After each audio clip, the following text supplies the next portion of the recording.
Ancien joker de l'intervieweur star Jean-Jacques Bourdin, Apolline de Malherbe présente la matinale de RMC depuis 2020, puis, depuis la rentrée 2022, l'interview politique de 8h30, codiffusée sur BFM TV. Elle se livre dans un entretien accordé à Télé 2 Semaines. Aux commandes d'Apolline Matin, codiffusée du lundi au vendredi sur RMC et RMC Story, Apolline de Malherbe a pris du galon depuis la rentrée 2022.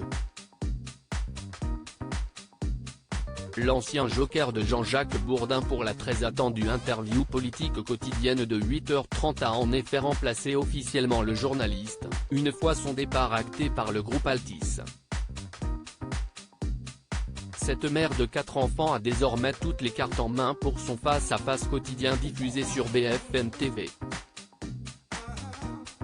L'occasion pour elle d'évoquer l'après Jean-Jacques Bourdin dans un entretien à retrouver en intégralité chez nos confrères de Télé 2 Semaines. Apolline de Malherbe ne renie pas l'héritage de Jean-Jacques Bourdin. Je ne renie pas l'héritage de Bourdin. Ce que j'aimais beaucoup chez lui, c'était sa franchise.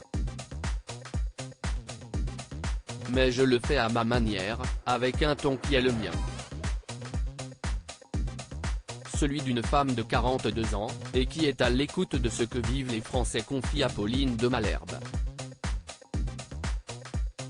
Quant à leur relation, la journaliste confirme un sérieux coup de froid. De mon côté, elles ont été très bonnes. Mais oui, il y a eu un avant et un après.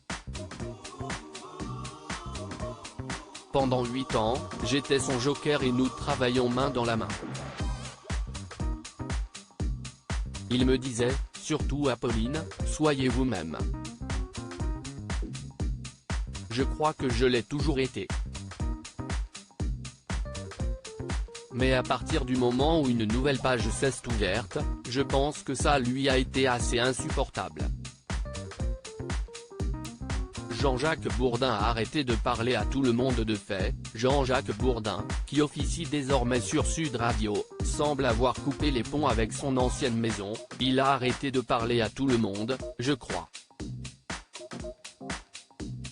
J'ai bien vu ses attaques, mais pour moi, cela n'avait pas grand intérêt. C'était juste dommage. Aujourd'hui, les auditeurs m'ont adopté. Qu'importe, la nouvelle reine de l'info de BFM TV peut se satisfaire des très bonnes audiences de sa tranche, dont elle justifie les évolutions. La difficulté pour moi, ce n'est pas de caler des invités, mais d'essayer de diversifier les profils. La classe politique a évolué, elle s'est spécialisée. Fini les poids lourds politiques capables de parler de tout.